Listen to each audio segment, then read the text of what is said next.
Believe it or not, Salt Lake City is a hotbed for paranormal activity. Welcome to a very spooky and special edition with Today with Tiff Day.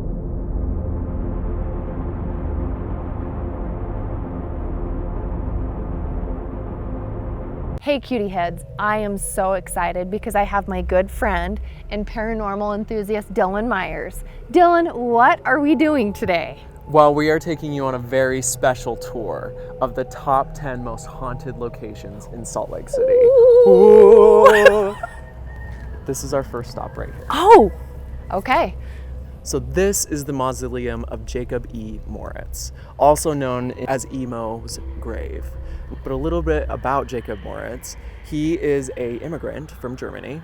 And when he lived here, he was actually a very successful brewery owner. And he died while he was abroad in Germany. So his remains were brought back here.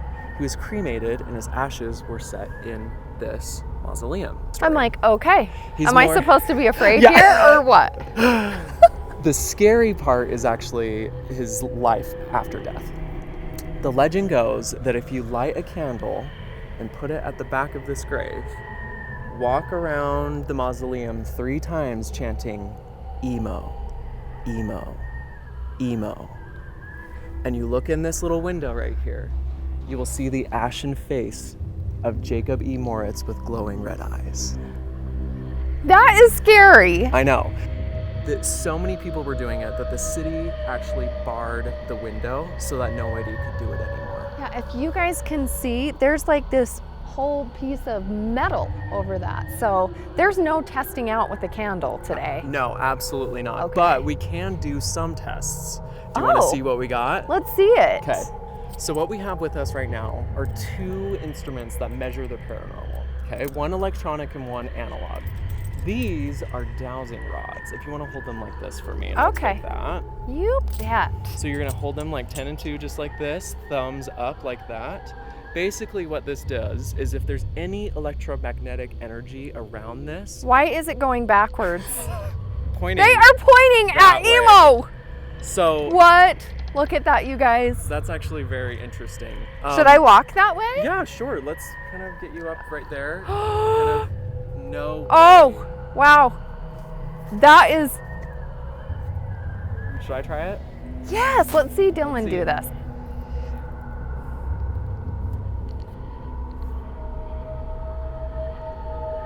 Well, Dylan, I am going to say I think those are a little more legit. I think these are than legit. this. Yeah, absolutely. Crazy. Are you ready for site number 2? Let's go to site number 2. Okay. Before we continue on our adventure, I think it's very important to know, to let everyone watching, if you decide to visit any of these sites, please do so with the utmost respect.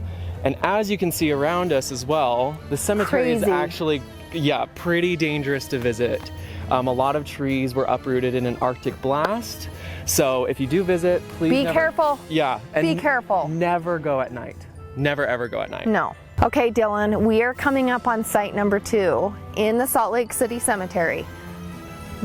Tell us all about it. Okay, so we're actually gonna come right upon it in about a couple seconds. Okay. The most interesting thing is not about what happened in her life, but what happened in death.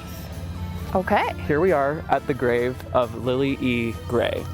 And if you see the epitaph, it has something very interesting written on it. Do you know what it is? Can you maybe pick it up? It says victim of the beast 666, and that freaks me out a little bit. Not your average epitaph, right? No! The legend is that she was a follower of Aleister Crowley. So he was very famous for tarot cards. He made his own tarot. He believed in the occult, all of these kind of things, and his nickname was the Beast. He was also known as the wickedest man in the world. Now, people think that maybe she was murdered in a horrific fashion and that's why she was the victim of the beast, that she was maybe a follower of Aleister Crowley and that's why she's the victim of the beast. Okay. None of these are true, unfortunately. Or fortunately. Okay.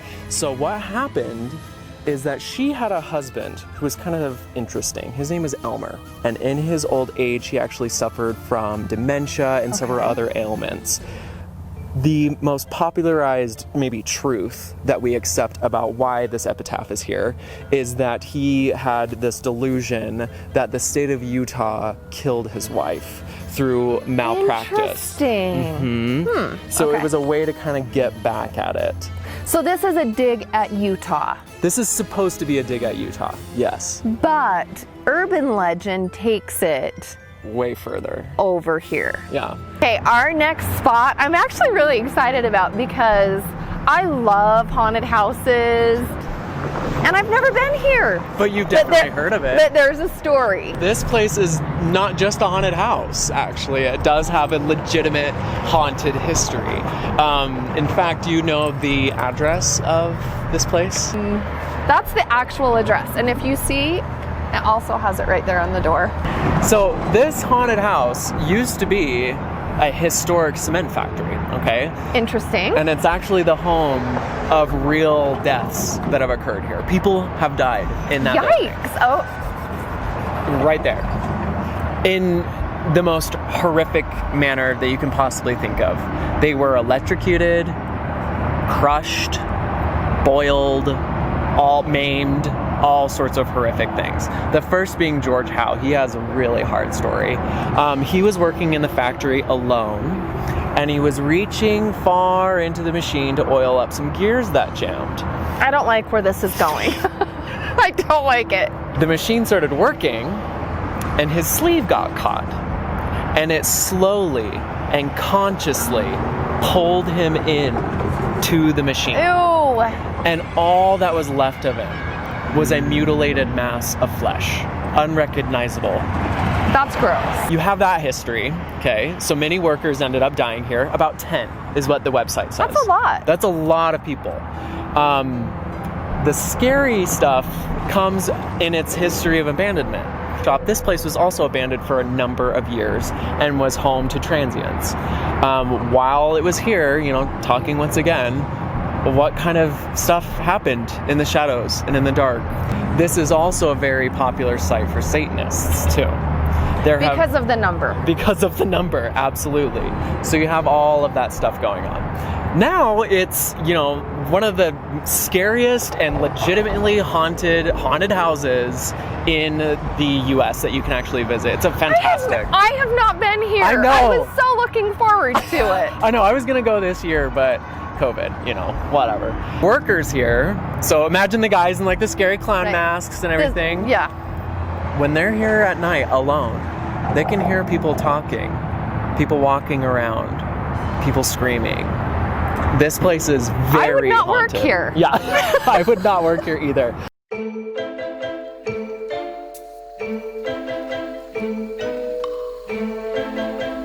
All right, Dill, we are at our next spot. Yes, we are.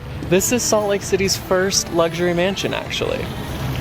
Awesome. It's so cute. Isn't it adorable? Like, I actually love this. It doesn't look haunted to me. Maybe at night. The plot originally was a small, humble cottage, and it was home to someone named Howard Staines, and he was a horticulturist and superintendent for Brigham Young's gardens, actually.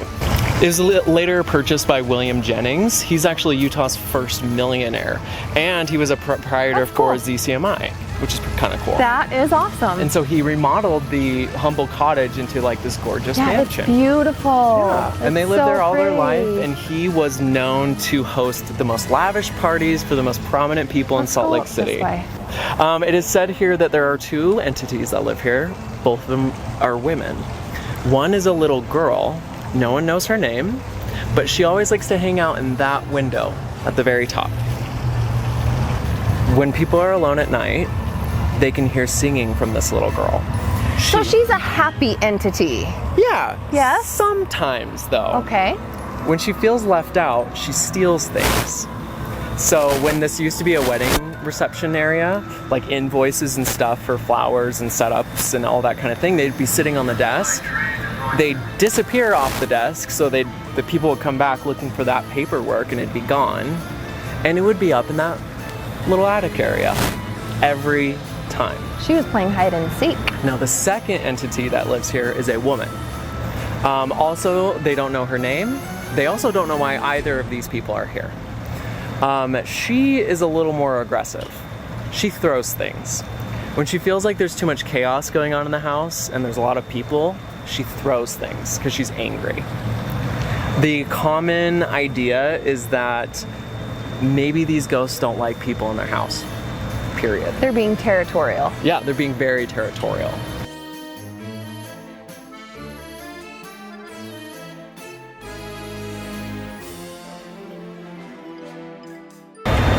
Haunted. We are at our next spot, and Dylan is going to tell us all about it. Where are we, Dill? We are in the industrial district in Salt Lake City, Utah. Now, because this is still a private business, we're just gonna call it the old tailor shop. Okay, that's not what it's really called. But this location was actually featured in an episode of Ghost Adventures. I read that Ghost Adventures. I actually watched it. It's so good. Go watch it. It's a really good episode. You're not gonna really find this location on any like traditional lists because it's incredibly recent. In April of this year, the owner of this shop reached out to Ghost Adventures to come and do a investigation. Reason being is that he closed up shop. He came back after Christmas break and he found in the basement right here where those windows are a pentagram made out of sticks, and there were candles. Oh my. So obviously someone broke in and did some creepy stuff. Since that had been performed, the workers in this place reported cold spots, irritability. Like there was one worker who was totally fine until after the break-in, and he got very aggressive. Soon the owner started, when he would visit the basement, he would see an old decrepit woman laughing at him and screaming at him.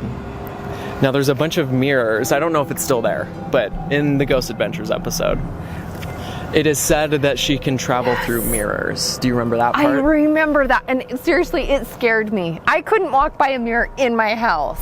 No. Do you know her name? I can't remember her name. Her name is the Hag. The Hag. She's known as the Hag. Yes. So they did an investigation. I think my kids may have called me that a time or two.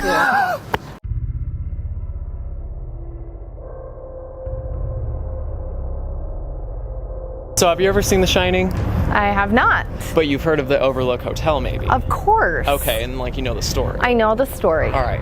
Well, this right behind us is the Peri Hotel. Okay. This is Utah's Overlook Hotel.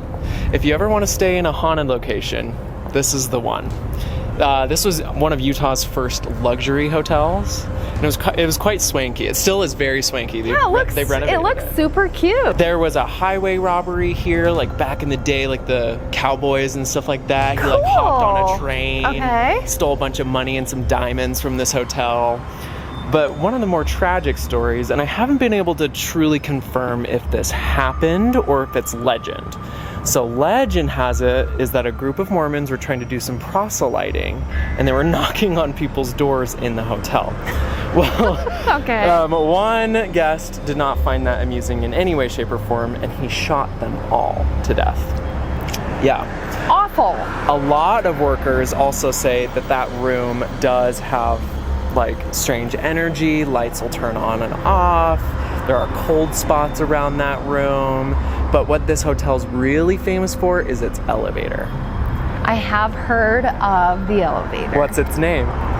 Moaning Molly. Moaning Molly is a ghost that lives in this hotel, and she likes staying in the elevator. Now, she will moan at all nights and just sob and cry and scream. She'll stop the elevator, she'll start the elevator. It's all up and down. And you can actually stay in this hotel and experience Moaning Molly yourself. I might do that in October. Absolutely. We asked permission to film here, and they denied us respectfully. And he denied that this place was haunted in the first place, which, you know, if they want to say it's not true, it's probably because it is. It is true.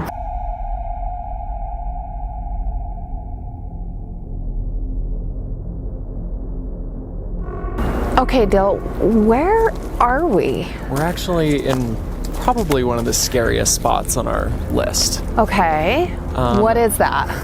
Where are you taking me? Am I going to come out alive? I don't know, truly. Okay. We are at Ted Bundy's cellar.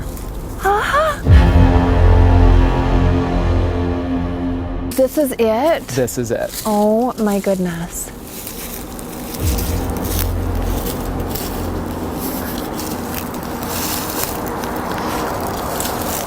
I'm scared. I'm actually scared. Me too. This is the one site that really truly makes me feel all sorts of weird.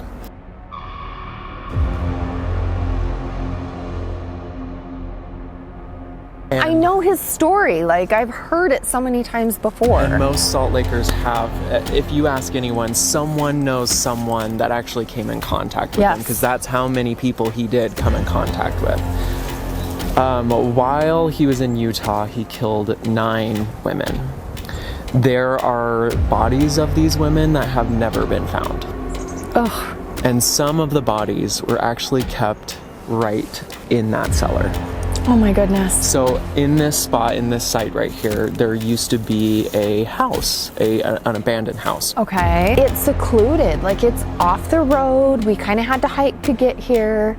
So I can see why he used this place, and I'm very uncomfortable. I'm super uncomfortable too. It's a yucky, yucky place. Yeah. Never come here at night. It does attract all sorts of weirdos and devil worshippers and people wanting to do nasty, not so good things. So the legends and the stories around this place do go beyond Ted Bundy.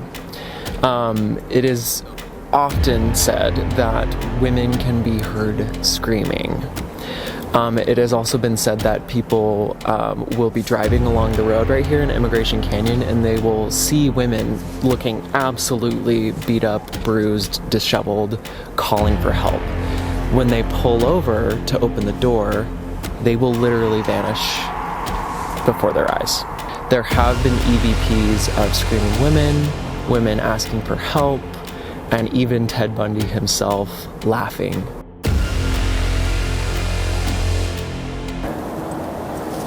What is that? I don't want to get anything evil. Let's go. Yeah. Dolls already creep me out. I'm sorry. So all of that over there is just not okay. Not okay. Okay. Like, oh my God. It makes me sick, actually. Hey, did you get?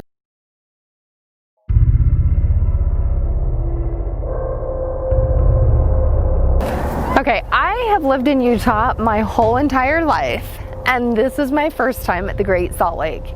Crazy, I know. And let me tell you, it smells so bad. I know. So please tell me why you brought me here.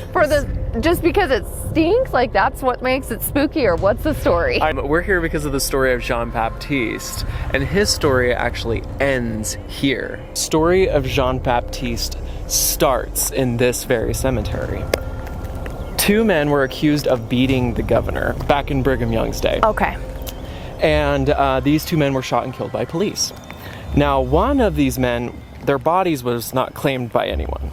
And not knowing what to do, the policemen themselves actually paid for a proper burial for this man. And he was even given, a beautiful suit to be buried in. Okay. Later, the family did come forward and say, hey, we want our son back, so we can move him to our family plot in Draper, Utah. When they exhumed his body, they found him naked and face down. Oh, what? The family was outraged. They're like, how dare you do that to our son? And they insisted. They were like, no, we gave him a proper burial. You know what? We're gonna have a chat with Jean-Baptiste the Gravedigger. So what happened next? Well, so they went and chatted with Jean-Baptiste. They were very curious. And they were talking with his wife. Jean-Baptiste wasn't at home. At that time, he was actually digging a grave. And so they were kind of interviewing the wife, and they noticed a huge stack of boxes in one of the rooms. Okay. They very quickly realized that all of those clothes belonged to the dead. That dirty guy. Yeah. Literally the dirty guy. Little scoundrel. So when they found him, he was digging a grave. And immediately when he was accused, he fell to his knees and begged for his life. So they cuffed him up and they walked him around the cemetery just like we're doing right now. Okay. And they were like, did you rob that grave? Oh, they took him from grave Yes, to grave? absolutely, yeah. Okay. He answered yes to all of them. He robbed over 300 people's graves. No way. Yes. All we have about his prosecution is a sermon given by Brigham Young. Brigham Young called him a son of perdition and that he deserves a punishment far worse than any beast on this earth. So they banished him here because it stinks and it killed him, or what? Absolutely. A slow, grueling death. Yes. So Brigham Young decided to banish him to Antelope Island, which is right behind us. So anyway, he was banished there on the shore and he was left there to die. They had cattle on the island, and so people who took care of the cattle would occasionally like give him supplies of food. And after about 6 weeks, they came back to the island. The shack where he built his own little shelter was completely torn apart, and one of their cattle was killed. The hide was turned into strips. Okay. Okay. So there's kind of two legends here, right? The first one is that he managed to like build a raft of some sort. I mean, if he could go through 300 graves, I'm saying that he could build a raft and get away. I think so too. The other part of the legend, this is where that story kind of gets befuddled though. So, when they came back to the island, they did find a human skull. They thought he had just perished and died. But the reason why we're here on this shore is, yes, to show Antelope Island. It is said that if you come here at night, you can see, or if you visit Antelope Island at night, you can see a headless, ghostly, disembodied figure walking along the shore.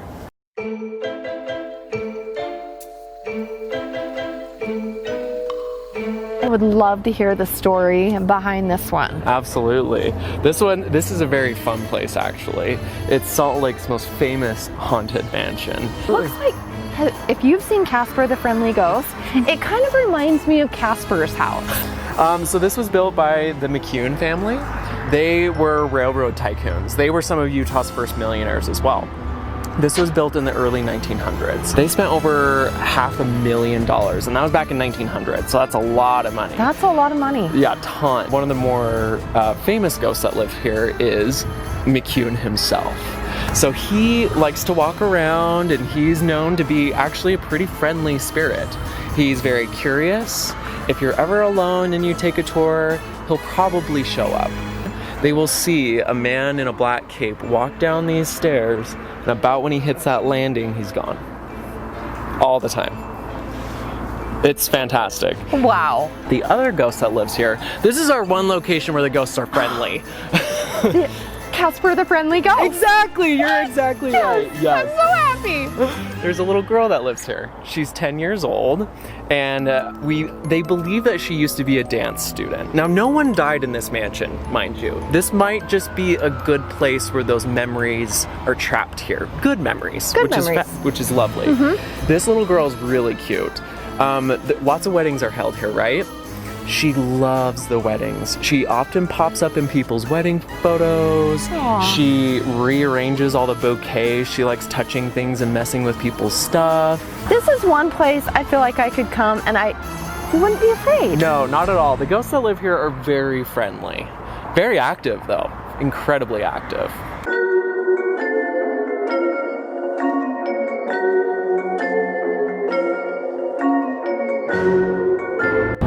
We are at our final destination. This spooky tour has been so amazing. It's been spooky. It's been spooky. Like, I've had so much fun, but we saved this iconic building for last. This is Salt Lake City Hall. This is the most iconic building that you could probably, other than the temple, this is the other iconic building. So this building was built as a symbol of, okay, we are transitioning from a religious, oligarchy to a true united state. Okay, so it was very ostentatious, this construction. And yeah, it's haunted. It's haunted as well. Also haunted. Yes. There are some malevolent spirits here, and there are some nice ones, some friendly Casper ones. Kind of a sad story though. Okay. When they were doing some renovation, there were two little boys that were kids of one of the city workers here that were goofing off, and they actually fell down an elevator shaft and they died here. They're always in eternal play. They play around the halls all night and all day. So those are the Caspers. Yeah, those are of the City Hall. Caspers. Yes. Haunted. Like, the office of the mayor is haunted. Why? A sitting mayor died in office, literally in the office. Jackie Biskupski, which was an awesome mayor, we love her, she herself has admitted that, like, yeah, the mayor's office is haunted. Really? Yeah, so she always feels, she did describe, like, feeling watched, that someone was, like, in the room with her, and they believe it was the ghost of an ex-mayor. Now, there is one malevolent story here. Let's hear it. Salt Lake City is famous for secret tunnels. Yes. There's a lot of secret tunnels. And there is a tunnel underneath the city hall. Oh, there is? There is. Cool. And it used to lead to an old jailhouse. It's no longer here. The tunnel or the jailhouse? The tunnel's still here. Oh. Yeah, the jailhouse is gone. Okay. Court cases were handled here, and they would lead the perpetrators through the tunnel to avoid, public shaming or embarrassment. And also to keep them from escaping, because you only have one or two directions to go. That makes sense. You'll never guess who the last person to walk through that tunnel was. Who? Ted Bundy. It is currently sealed. One time, one security guard was tempted to just open the door and peek through. And he opened the door, and there was a full-blown man just standing there that looked a lot like Ted Bundy. So I awkwardly just stopped a security guard because he was walking out for a smoke break, and I was like, hey, can we interview you real quick? And he said, no, I'm in uniform, but I can tell you the stories of what goes on here. It was kind of amazing and just confirmed that this building is haunted. He was telling us on the 3rd floor, there's a full body of armor. And this guy, I guess, that's in the armor, they had seen him actually walk out of the case. So what he's done is he's named him, and he goes and talks to him. He said if he does that, weird things don't happen, but if they don't talk to him and acknowledge him, then this body of armor walks around. Interesting to see, okay, these are the stories I read, are they real? Right. So we talked about that secret underground tunnel and how they brought Ted Bundy over to the courthouse. Well, if you go down there at night, you can hear the screams of women in that hallway. Whoa. He confirmed that. He said this place gets creepy at night. Hearing women scream in the hallway, it just heebie-jeebies. Yeah. This is the best place to end our spooky tour because it embodies everything that we've talked about. Yeah. This is the iconic building of Salt Lake City. I mean, there's history here. And it's a hotbed of paranormal activity. It's hot. Yeah. So you can touch it. Hey, cutie heads, this is the conclusion of the spooky tour of Salt Lake City. Please, if you liked it, go subscribe to our channel. Leave a comment. Tell us what your scariest spot on this tour was. Happy Halloween, you cutie heads. Today and in the afterlife, you are enough.